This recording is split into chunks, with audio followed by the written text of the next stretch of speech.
West Virginia's coal heritage is rich in its character and drama. Although its history has been told many times through music and song, renowned composer Judith Chayton presents a contemporary look at a time-honored American story with her composition called Coal. This is a marvelous piece of work. It's exciting because it brings together two different regions, the eastern region and, of course, the southern region of the state.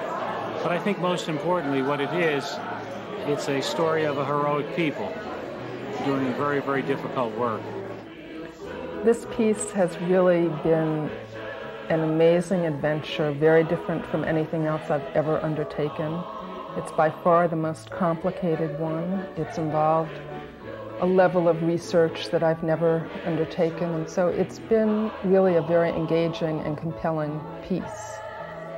The premiere of Coal represents the finale of a 2-year residency at Shepherd College, one that started with a retrospective that featured Chayton's rich and varied body of work and culminated in this contemporary opera on West Virginia's coal heritage.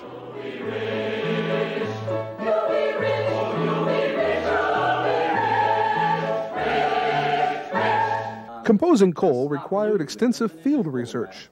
Chayton traveled to places like the Beckley Exhibition Coal Mine, the National Mine Health and Safety Academy, West Virginia University Archives, and across Logan County, the heart of the southern West Virginia coalfields. Throughout her travels, the composer met with West Virginians from all walks of life, conducting a variety of interviews with miners, company officials, and historians, and in the process gaining a deep and personal understanding of the region and its industry. It would be this personal interaction, combined with months of reading and research, that would form the libretto of Coal. It starts very simply with a solo fiddle and 2 singers singing a chorus from a traditional mining tune called That Little Lump of Coal. And then it goes into a section that has to do with what coal came from and what it makes and what it does and what it's about. And then it goes into a song that has to do with what it's like being in the mine from the point of view of the miners. And then it goes back historically to when mining started in West Virginia, and there's some history woven into it. I ended the piece with Little Lump of Coal because it's a kind of reminder to us to think about what people go through in order for us to have the products that we use. And I also began the piece with it in a very simple way. I ended in a fuller, more complicated way with the entire chorus involved, as well as the instruments and synthesizer. And so in a sense, it comes full circle, but when it reaches the other point of the circle, it's transformed somewhat. The 27 songs that form the libretto are quite varied, both in style and origin. Included are older songs like We Done Quit and Little Lump of Coal for familiarity, along with new creations that get their inspiration from unexpected sources. The Born It song is actually inspired by a very different kind of song from the Jewish Passover tradition called Dayenu, in which it lists things that God did and said, if you had just done this much, it would have been enough. And I did a kind of inversion of it, and I say, if you had only done such and such, we could have borne it.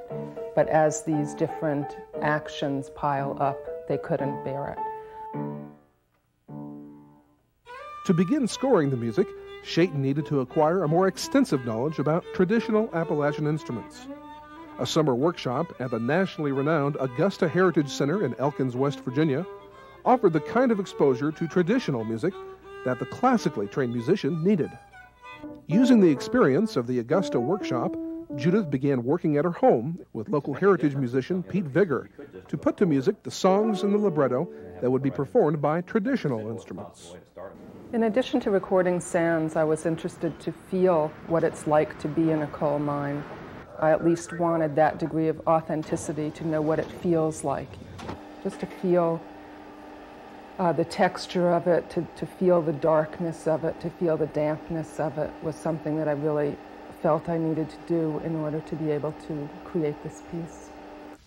The sounds that I collected in the mines will be used primarily in songs that have to do specifically with mining or in transitions moving from one song to another.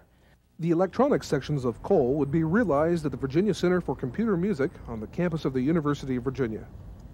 Okay, so this is going to play 50 hits of the pickaxe sound, and the tempo curve starts at 120. Assisted by the center's technical director, Pete Yadlowski, Judith begins the complicated work of manipulating the recorded sounds that are limited only by the imagination. The process involves using a new computer music language program called Hack that Pete developed. As the electronic work is completed in Charlottesville, the Masterworks Chorale and the Heritage musicians begin practicing separately in West Virginia. These different elements will perform together under the direction of conductor Jay Stinger.